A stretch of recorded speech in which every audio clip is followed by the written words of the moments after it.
Welcome to Doc's Download, the podcast edition, where real conversations meet real Buckeye life. I'm your host, Dr. Melissa Shivers, Senior Vice President for Student Life, and better known as Doc, here to bring you stories, strategies, and a few laughs along the way. Whether you're a brand new Buckeye or a seasoned one, consider this your all-access pass to tips, truths, and triumphs straight from the heart of campus. Let's dive in, everybody. Hey, Buckeye Nation. Welcome back to Doc's Download, the podcast edition, where stories, strategy, and student success come together. I am your host, Dr. Melissa Shivers, a.k.a. Doc, and I serve as the Senior Vice President for Student Life at The Ohio State University. Today, I am thrilled to welcome a powerhouse leader. You all, when I say powerhouse, I mean, this man is doing some incredible, fantastic work as we are gearing up for what is sure to be another electrifying season in the shoe. Joining us for a second season, leading the way, is Ross Bjork, our Senior Vice President and Athletic Director at The Ohio State University. We are going to talk about his ongoing transition from the SEC to the Big Ten, NIL, the broader state of collegiate athletics, and we're going to, of course, dive into a little bit of football. And we are excited to get the inside scoop on all the game day enhancements Buckeye Nation can expect. Ross, welcome, and welcome to year 2 at the Shoe.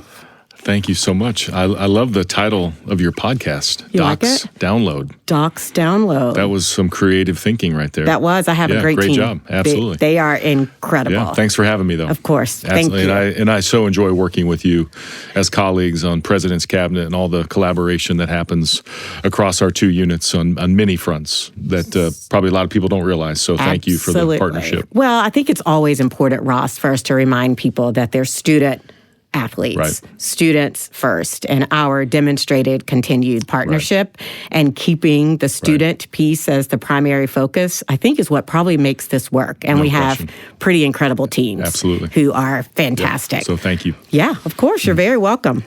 All right, Ross, let's get started. Okay. Having completed a full season, and now you're stepping into year 2, how has your perception of the Big Ten evolved? What maybe are some surprises or differentiators stand out?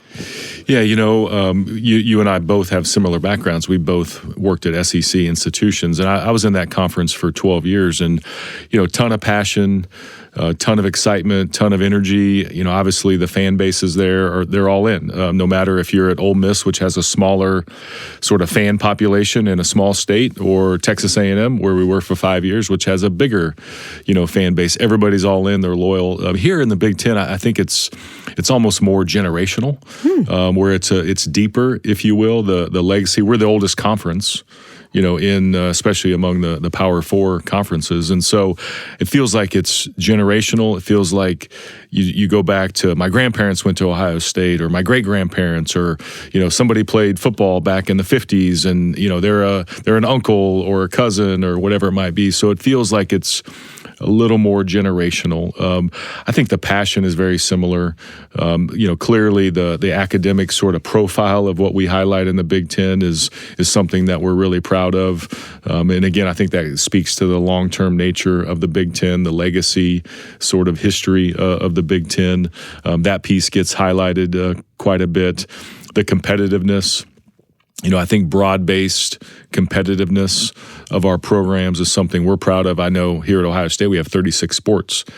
My previous institution, we had 20. So just the depth of the comprehensive nature of our athletic programs is different. Our geography lends itself to that, whether it's hockey, lacrosse, sports that are unique, field hockey, things like that. So, the fundamentals of what we do across the country are really the same. Develop athletes, develop young people, go to class and play games. It's all the sort of ancillary things that go with it that are just, can cause some differences that bubble up. So it's been exciting to be here just over a year. I can't believe that. I know. But second football season. Goes by fast. Second season. It goes by so fast. I mean, Absolutely. I remember your first day, and I remember thinking, does he have any idea what he's walking into? Giddy up. No. That's all I can know. You had no idea. But here we are. No, it's been awesome. You've been fantastic. And again, sharing some of the SEC ties. I was working at Tennessee, but I'm also a graduate from the University of Georgia. So when I think a lot about the football culture in particular, athletics culture in particular, you're right. People are fanatical across both the SEC and the Big Ten. And I mean that in all the best ways. The number of students that I meet with that show me their pictures from when they were babies and they were in a Buckeye onesie and their first football. I mean, it's really kind of unbelievable, the deep ties and passion and connection, as you said. I also think a little bit, Ross, about recruitment. And I think about that from the perspective of the South being perceived as sort of the major recruiters of college athletics. And then we come to the Big Ten. And I feel like it is so comparable and maybe even more intense because we're big conferences and we are all looking for the best and the brightest athletes. How have you seen that play out at all in terms of recruiting? Are there differences there? I think, here at Ohio State, we are the biggest brand in all of college athletics. And the data, it's not just me saying that, the data speaks to that. The part that you mentioned about, everyone's a Buckeye. So if you have one fingerprint in this state of Ohio, you may have left. You may have moved to California, but your parents are Buckeyes. You're a Buckeye. So our sort of the breadth of our fan base, the breadth of passion and connection to our program is far and wide, so unique. And then if you're in the state, if you live here in the state, you feel like you're an investor, you're an owner. And so I call it a public trust. So what I think that does is from a recruiting standpoint, we can capitalize on that. We can say, look, if you come to Ohio State, they will take care of you forever. This will be a lifetime decision. This is not just a 4 or 5 year, 3, 4 or 5 year decision. This is a lifetime decision. And I know Coach Day really speaks to that. I know all of our coaches speak to that. So I think that deepness of the passion, the loyalty, the longevity of being Buckeyes and having the statewide outreach, if you will, where we control and kind of own the brand piece of it, it helps us in recruiting. And then here at Ohio State, we do not have to take shortcuts on talent especially, but also character, right, and academics. Yes. We do not have to take shortcuts. Again, that speaks to who we are, that speaks to our legacy, that speaks to the power of being a Buckeye that, you know what, if you're the best at your position, if you're the best academically, if you're the best person, then this is the place for you. Mm-hmm. If maybe there's some deficiencies in that area, maybe not. Maybe this isn't the place for you because the standard, you're going to be held to a high standard of excellence in everything that we do. So I think the recruiting platform that we have is so powerful because of those unique aspects of what we have to offer. Yeah, and I agree with that 100%, Ross. I mean, our students who happen to not be student athletes are also held to a very high standard. And it's wonderful that across our enterprise, excellence is the driver and that we don't have to settle. And that's across all 36 sports. That's not we're not just talking about football. That's right. We have quality humans who also happen to be incredibly athletic, who are Buckeyes, and that makes it special, I think. We had the best academic year on record last year. Our cumulative grade point average for all 1,000 athletes, we have 1,000 athletes, is 3.4. It's unbelievable.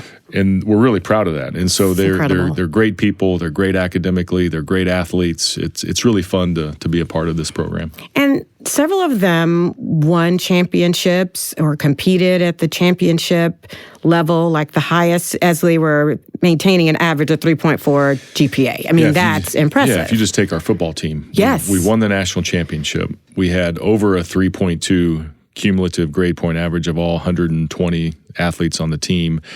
And we had a perfect APR score, which is academic progress rate, which measures retention and eligibility. We had 1,000 APR score, the only football program in the country. Last year, it was us and Harvard that had 1,000 score. This year, only Ohio State. That's awesome. If you think about the character of the young men, you think about the performance. So you just take that example alone. Oh, yeah. Where football, if you ever have a 3.0 in football, you're doing something. Oh, yeah, for sure. The fact that we had a 3.2 plus the APR score. And a natty. And by the way, the trophy, sits in the Woody Hayes Center. That means a lot. That I love seeing every Absolutely. single time I'm Absolutely. in the WAC. Thank you. So one of the other things, I think, Ross, when we're still playing in this landscape of SEC and Big Ten, I'm not saying SEC versus Big Ten, just saying when you think about the two really large competitive conferences, is that in particular the institutions that we worked or I graduated from are in college towns. And Ohio State is nestled in a large city. And so you and your family came to this Columbus community and you realized how embraced you would be as an entire Columbus community, not just the institution. What impressions have developed, Ross, that you didn't expect or that you've really come to appreciate about Columbus? Yeah. There's lots of things. One, the people. My mom grew up in Northwest Ohio, so Ohio roots, run deep. So I know about sort of the Midwest niceness, as people call it. I grew up in Kansas. Sonia, she grew up in Missouri. Our boys have moved around, in this journey in college athletics, but we have those roots. So we know kind of what that means, and we know the values of what that means to kind of be in the Midwest. I heard somebody the other day call it Middle West. Huh. It was a comedy show talking about that. So Middle West, Midwest, whatever you want to call it. So we're grounded in, sort of the legacy of our families and where we came from, both Sonia and I. And so this was something that was attractive to us. Plus, with the Ohio ties with my family, sort of a family reunion with all my cousins, and my oldest aunt lives up by Bowling Green, and my mom doesn't live in Ohio anymore, but she's the biggest, Buckeye fan that there is, and my cousins and everything. So, having that connection. But I really didn't know much about Columbus. Hadn't really traveled here much. Been here a couple times for different events and in athletics. But what we've discovered is if you just take the perimeter around the Ohio State campus, it's a college town. Oh, yeah. Right? You have that feel. If that's all there was, you would be, okay, this is Athens, Georgia. Absolutely. Right? This is Oxford, Mississippi. Yeah. Right? Maybe on a bigger scale, but it has that feel where, I can go to my local restaurants. You've got the local bars. You've got the coffee shops. You've got the student feel of a college town. But then, by the way, 3 miles down the road is a major downtown. The state capital, the airport. You can fly direct most everywhere, in the country. You can, drive within a 6-hour radius and get to most of the United States, right?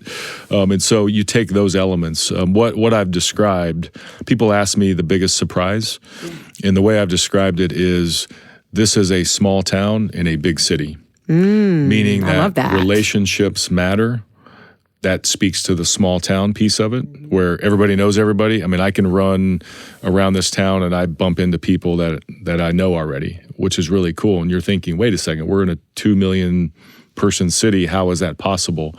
So small town feel, but big city resources. I think that's what makes Columbus and Ohio State so unique and so special, is that we can never forget about the relationships.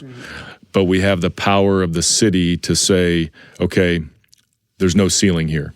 How do we take it to the next level? How do we capitalize on that feeling of family, relationship, small town? But by the way, we can do this and we can take this to the next level, whatever that might be. So been really fascinating. Our family's been welcomed with open arms. Our son is acclimated. He got friends on day one because he went to football practice and had a football workout and connected with his buddies right away. Awesome. So it's just been awesome to really kind of see this, in action, come together, having that relationship based environment, but also the ability to, have no ceiling. And that's what excites me about the future. That's awesome. Well, I mean, I agree with you 100%, Ross. This notion of the campus and the community really do start to meld.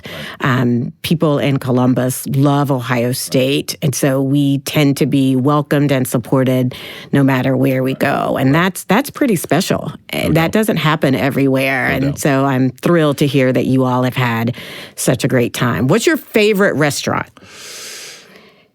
Now, Melissa, what are your top 5 favorite? I know there's not just one. Oh, I'm the worst. Cameron Mitchell, I think he owns like every restaurant, in the city. It does feel like that. So it feels like if I pick one, maybe I'm safe because they're all That's Cameron true. Mitchell. Good point. We live in Upper Arlington, so the Avenue, in Grandview, that's one of our favorites. Not a Cameron Mitchell restaurant, but I think I'm saying it right. La Tavola. Oh. It's a little hidden gem. I don't know that one, Grandview. Ross. It's an Italian, very authentic Italian. That's been a cool spot. Our son, he likes Chipotle. I mean, you could go there for every meal. For every meal. If you're a 14-year-old. They do think that's the only meal you should have is from exactly. Chipotle. When I first got here, a couple folks were coming to visit, and you had to go to the Varsity, right? I mean, you have to experience right there on Lane Avenue. Yeah. That's the cool thing is there's probably a list of restaurants that you'll never get to. Oh, I know. Because there's so many cool places. There's so many different neighborhood pockets. Grandview, German Village, the Short North, Clintonville has some cool spots. I mean, you could go anywhere in the city and you're going to have these pockets of great food. So yeah, that's incredible. Just a few spots that stick out. I was just hoping I would learn about a new place, and I did. La Tavola. There's an Indian restaurant on High Street called Roo. Rooh. Oh. Probably one of the best meals that I've had here in Columbus. Hyde Park. Obviously, you can't beat Hyde Park. No. Great steakhouse. I mean, there's so many places. But Roo, really, if you like Indian food, really good, really authentic. You can, dial up the spice or dial down the spice. Oh, depending on what your preferences I like that even more. Some cool places. Perfect. Well, and we're finding more. Oh, good. Well, thanks for giving us some inside baseball on how the Bjork family spends their afternoons or after they get off of after you get off of work. All right, Ross, let's jump into some of the things related to the NIL. Mm-hmm. We are now, I think, pretty accustomed to the NIL. At first, it seems like this real odd thing. How does that work? How do we feel about that? But name, image, likeness.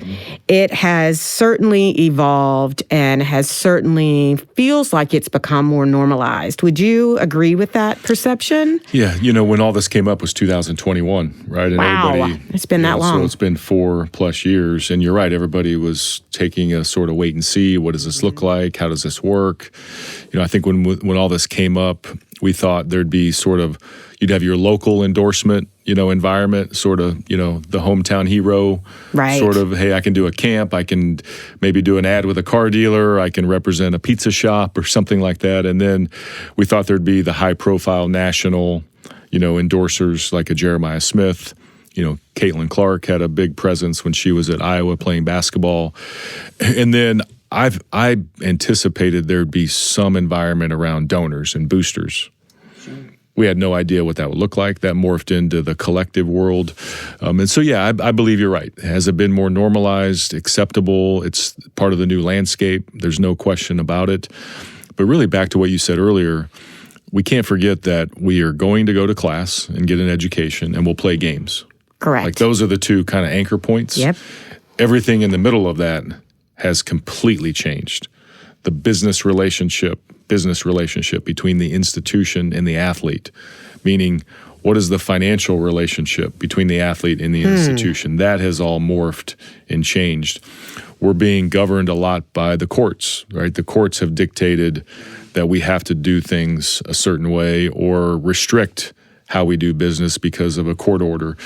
So it's been bumpy because of a lot of uncertainty. But at the end of the day, we're here to support athletes, and we're here to get an education and play games and be competitive. Those things are not changing. How we get there, how things are maneuvered, that's all shifted. But the normalized part of it, I think people realize the transfer world is here. The NIL world is here. Now we have, quote unquote, revenue sharing, which is really institutional payments to athletes for their NIL usage. So we have roster limits. We don't have scholarship limits anymore.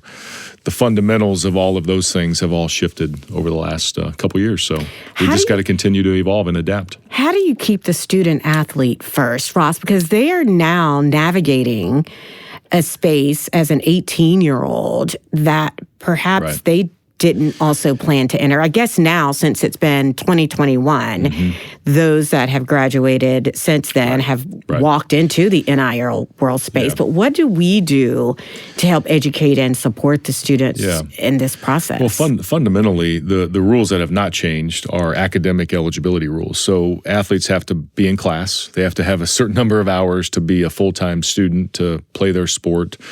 Or if they're a graduate student, some of those rules are different. But then they have to make progress towards degree. Yeah. And if they don't, then they can be deemed ineligible. So the academic sort of landscape of the rules around NCAA academic rules have not changed. So those things, we have to make sure those are front and center. And then there's a ton of education around the NIL space. Financial literacy education, tax counseling on we can't tell them how to do their taxes. Sure. The only thing we can say is you should have tax advice. We can't tell them who to pick, but you should have somebody to help you with your taxes, because this money is essentially 1099 money. This is not W-2 money where they're taking taxes out of paychecks and things like that. So making sure they have tax counsel. We believe that each athlete should be represented by an agent, an attorney, somebody that can represent their best interests. So there's a lot of agent education. And then there's a lot of education around, again, we can't advise them per se on their contracts, but here's certain things that you should not give up. You shouldn't give up your rights for eternity. Some athletes sign contracts where they sign their NIL rights over and they can never get those back, right? And so just pointing out pitfalls along the way, pointing out the tax consequences, pointing out that they should have representation. There's a ton that goes into it. And then you have the fun stuff like building your brand and making sure that they know how to do a podcast if they want to do that, making sure they have interview skills, making sure that if they want to run a business, making sure we can put them in touch with people that know how to run a business if that's what they want to do. So it just opened up a whole new avenue to say, you have this big window now to monetize your name, image, likeness, and here's a toolkit, if you will, to help you do that. So in a lot of these programs were set in place before I got here. Sure. Obviously Ohio State's been at the forefront of all of this, but it's really been cool to see that athletes that can capitalize. Caleb Downs was named to Forbes 30 under 30 because of the way he's approaching his investments, the way he represents himself, the number of brands that have been attracted to him. So those kind of things are great stories that is really why NIL came to be and why athletes can capitalize and should capitalize. And I imagine that helps in terms of recruitment too. When they see how Ohio State helps to provide support to student athletes who are really trying to navigate this very unfamiliar space, that has to make a 17 or 18-year-old who's thinking about us feel pretty good, or certainly their parents and families as well. So going back to Columbus, right? Small town, big city. Those resources, that's a big recruiting, sales point for us, is to say, look, you come to Columbus. One, you're at the biggest brand. You have the most number of eyeballs on you as an athlete. And oh, by the way, we have this incredible corporate and business community that loves Buckeyes, and they want to have athletes, represent their companies. So it's a huge recruiting tool to have these stories that link up. Last night, we had a student athlete welcome back event, and Chipotle gives a free meal card to every one of our athletes during their season. Wow. So if you're a hockey athlete, you have a meal card that during your playing season, you can go get a free meal at Chipotle. I bet your son now wants to come to Ohio State for the Chipotle In exchange gift for that, the athletes will do some social media. They'll represent Chipotle. And so That's a comprehensive program for all of our athletes. That's incredible. Well, guess what? Chipotle has their North American headquarters here in Columbus. So there's another example of the community that we sit in and the power of the brand of Ohio State. That's fantastic. Absolutely. Now, athletes wish it was year-round. Oh, absolutely. Not just during their season, but at least they want to extend that season. So that maybe encourages them to extend their season. That's right. Exactly. Right? Go to the championship. No. So, Ross, again, when NIL started, there were lots of question marks from people around, how is this going to work? Where does the loyalty come from now if athletes, they're just coming for the money? What are some of those other misconceptions that you have heard about NIL that you would love to just take an opportunity today to sort of set the record straight, if you will, about what NIL is and perhaps isn't? Yeah. In a lot of ways, we were our own sort of barrier to progress within the NCAA. If you I look at it from when technology really was transforming, right? When YouTube became a thing, when social media, Twitter, Instagram, even Facebook. We're old enough to know what Facebook is, right? The younger generation Facebook. Does not. But we never adapted to social media, video games, right? We would show players that look like the player on that team in a video game, but they were not compensated for that. So we never really adapted to technology. And I think if we would have done that, I think we'd be in a different space, not a better space, but just a different space. And so I think a lot of the misconceptions are that 100% of the athletes, that's all they're chasing is the money. Yeah.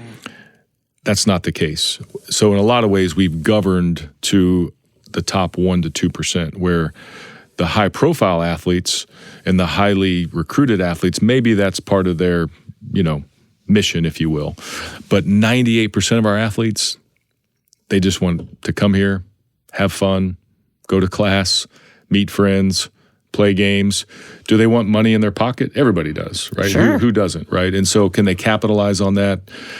But they're here to really get that degree and compete. And a lot of the athletes, from a time management standpoint, that's all they want to do. And so we have athletes turning down opportunities because they want to commit to their sport. And that's great because it's their call, it's their decision, and so I think that's the thing. And then when you couple the transfer era, where you can transfer and play right away at the next institution, with NIL, that's where you've had this environment where people think about lack of loyalty. They think about it's only a chase for money, and in some cases it might be. But I would say the super majority of our athletes, when you really talk to them and you really ask them about their experiences, that's really what they want, is play games, go to class, get a degree, get a job, or go pro. Yep. Or go to grad school. And then, yes, I'd love to have some money where I can capitalize. And that's what we have to continue to hone in on, is really the holistic approach of college athletics and higher education mixed together. That's great, Ross. Thanks for sharing that, because Absolutely. I do think hearing sort of the facts and hearing more about what the student athletes really care about, plus, if the money comes along, that's fantastic. But what they prioritize is really that experience. That's really important. So you sort of alluded to the next thing that I want to talk about, Ross, and that's just the overall state of college athletics. When you think about the realignment, I've talked about the conferences. In some way, I've sort of already bought into the two large conferences. So apologies, everybody. That's Melissa's lens, not Ross's. But you think about athletes' mental health and playoff structures and student employment issues. Ross, like when you became an AD, probably most of this was not on your bingo card, as these are the things that I need to be incredibly knowledgeable about and lead in. How do you do that, Ross? Like, how do you lead through so much change, keep your team energized, not somebody quitting every day because everything keeps changing? We like things to be steady, but in your world, there's nothing that seems to be steady. So how do we get to that? How do you manage through that? It's fascinating when you think about it. When I first got into athletics, it was the basics, right? Hire good coaches, follow the rules, build buildings, raise money, sell tickets, be involved in the community, make sure, we're going to class and we got our academics in line.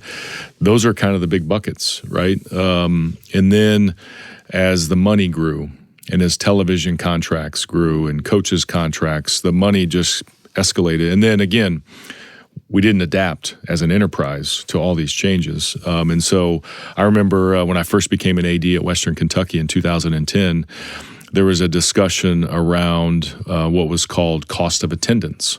Oh, yes. Because the NCAA capped scholarships up to books, room, and tuition.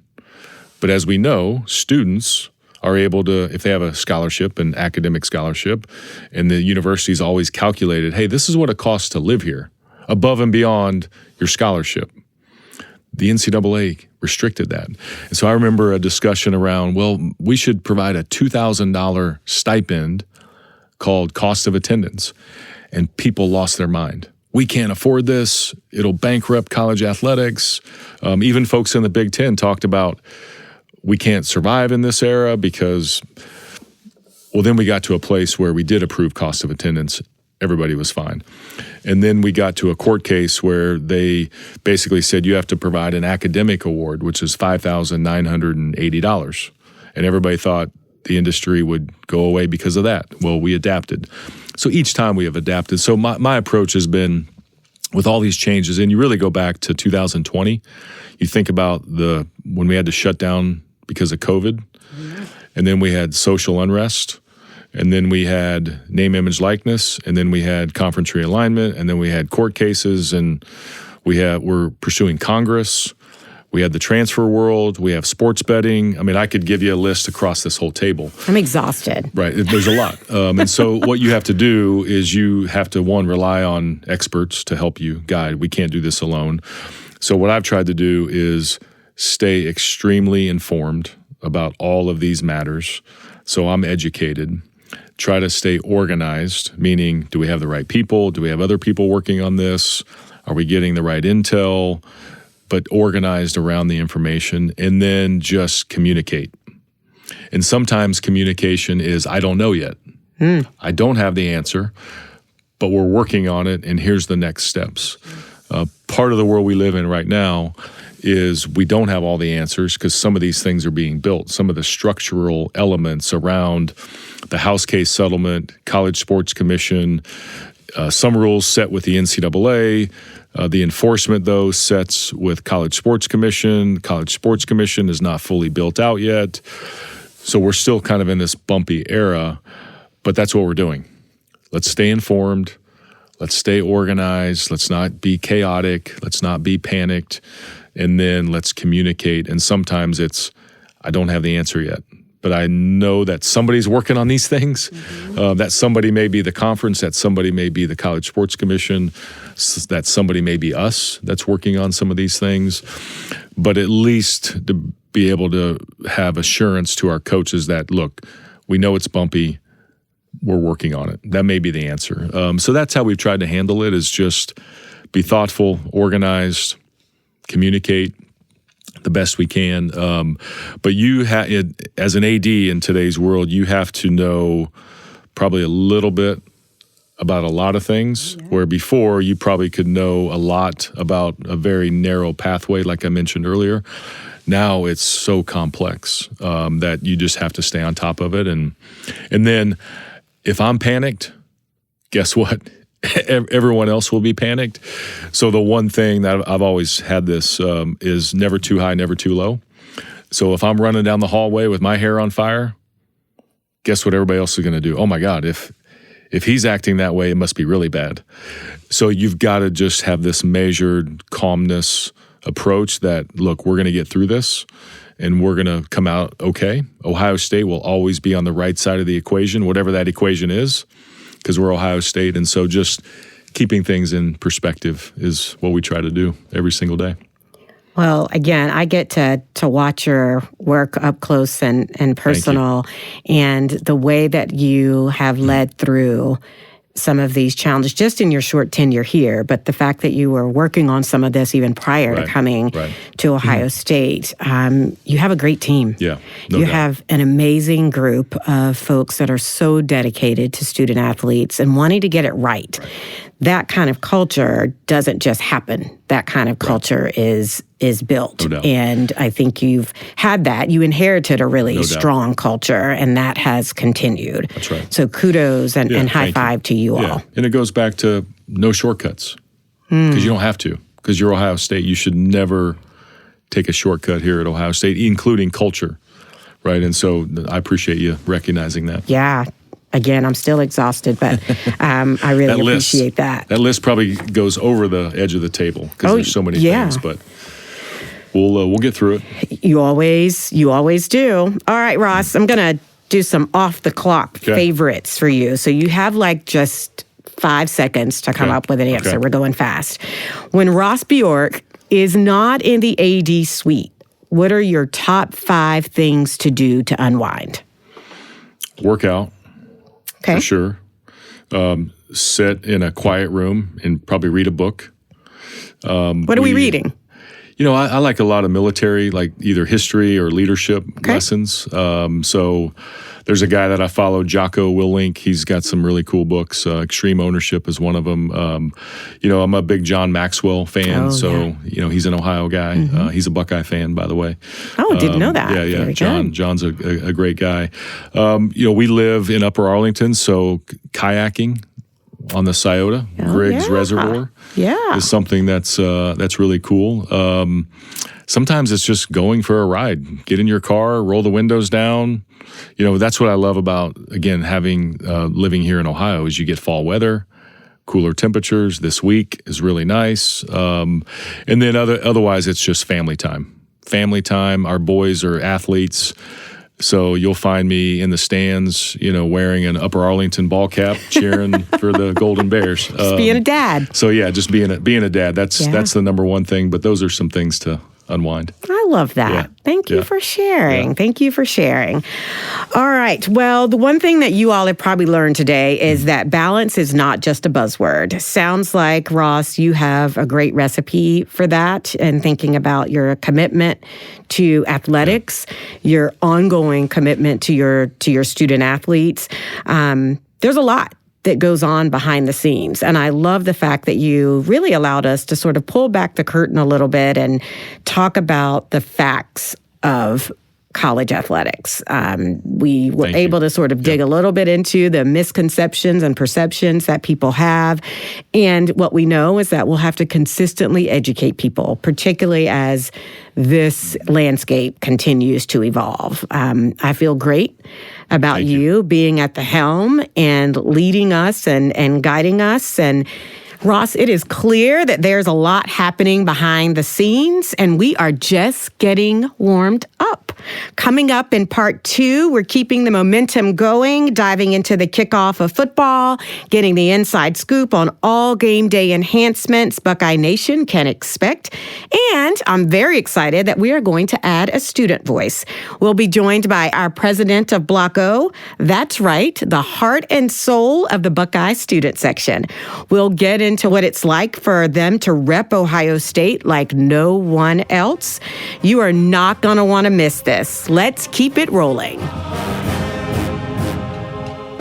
This program is a presentation of the Office of Student Life at The Ohio State University, recorded in the studios of WOSU Public Media. Your engineer is Dalton Jones, producers J. Randall Hicks and Matthew Swearingen, and executive producer Jen Vandemark. The views expressed are those of the host and guest and do not necessarily reflect those of the university. Join us next time for another edition of Docs Download, the podcast.